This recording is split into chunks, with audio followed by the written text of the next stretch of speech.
বিসমিল্লাহির রহমানির রহিম। আসসালামু আলাইকুম প্রিয় দর্শক, আজকে যে তথ্যটা দেব, অনেক ভাই, অনেক বোন, অনেক উদ্যোক্তায় দেশের বিভিন্ন প্রান্তে আমাদের এই বস্তায় আদা চাষ নিয়ে আপনারা আদা চাষ করছেন। যারা আজকে অতিরিক্ত বৃষ্টির কারণে, আমি আগাম বলছিলাম যে আমাদের দেশে অতি বৃষ্টি, অতি তাপমাত্রা, এগুলো আমাদের ফল। অতিরিক্ত বৃষ্টির কারণে অনেক জায়গাতে আপনারা বলতেছেন যে ভাই পানি উঠতেছে আদায়, আমরা এখন কি করব। আসলে বন্যায় পানি উঠলে আদা এটা অত্যন্ত নর্মাল ফসল, যার শিকড়গুলা খুবই দুর্বল। এগুলো যদি বন্যার পানি উঠে বা বৃষ্টির পানি উঠে তাহলে কিন্তু আদাগুলো পচে যাবে এবং গাছগুলো নষ্ট হবে।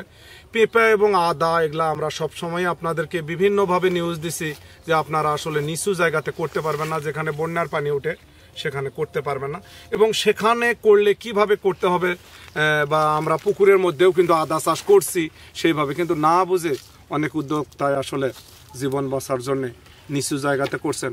এবং যেগুলা বৃষ্টি উঠতেছে, এই কিছুক্ষণ আগে কুড়িগ্রামের এক ভাই বললেন যে আমার বস্তায় অর্ধেক পর্যন্ত পানি উঠছে, আমি এখন কি করব। অর্ধেক পর্যন্ত পানিটা যদি উঠে তাহলে কিন্তু অবশ্যই গাছগুলা যদি না সারে নেয় তাহলে আজকের রাত বা 2-1 দিন পানি যদি জলাবদ্ধতা থাকে তাহলে মারা যাবে। তাই যাদের নিচু জায়গা আছে তারা যদি বন্যার আশঙ্কা থাকে এগুলাকে অবশ্যই উপরে নেবেন, এবং এই বন্যা মুক্ত ছাড়া আপনি আদা বা পেঁপে করতে পারবেন না। আজকে এইটুকুই তথ্য দিলাম। আসলে আমরা সবাই সব কিছু সব জায়গাতে করতে পারি না, এটা আমাদেরকে বুঝতে হবে, জানার চেষ্টা করতে হবে। আসলে আমাদের ইউটিউব আমাদেরকে অনেক কিছু দিছে, আবার আমাদের থেকে অনেক কিছু নিছে। তাই ইউটিউবের উপরই নির্ভরশীল হবেন না। আপনারা আসলে কেমন ধরনের জায়গাতে আদা লাগাতে হয়, কোন ধরনের জায়গাতে আদা লাগাতে হয়, এগুলোর উপর অসংখ্য তথ্য আমরা আপনাদের সাথে আদান প্রদান করছি। কিন্তু তারপরেও কিছু লোক ভুল থাকবেই, আদম হাওয়া থেকে শুরু করে এগুলা থাকবেই। যারা আসলে ক্ষতিগ্রস্ত হচ্ছেন তারা আসলে অত্যন্ত হৃদয় বিদারক ব্যাপার। কারণ একটা ফসল অক্লান্ত পরিশ্রমে, পৃথিবীতে কোনো জটিল এবং কঠিন এবং যদি সঠিক কোনো কিছু থাকে সেটা কৃষি।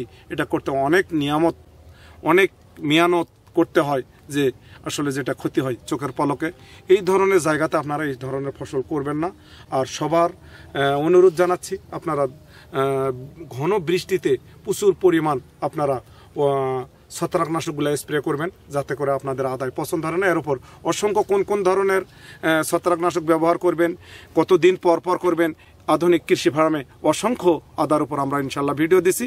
এগুলা করে আপনারা এই মশলা জাতীয় ফসলকে রক্ষা করেন, তাহলে আমাদের দেশের বহির্বিশ্ব থেকে যে অর্থ চলে যায় সেটা যেন আমরা রক্ষা করতে পারি। আজ এ পর্যন্ত, আবার আদা নিয়ে অন্য কোনো এক সেক্টরে আপনাদের সাথে কথা বলার চেষ্টা করব। আসসালামু আলাইকুম।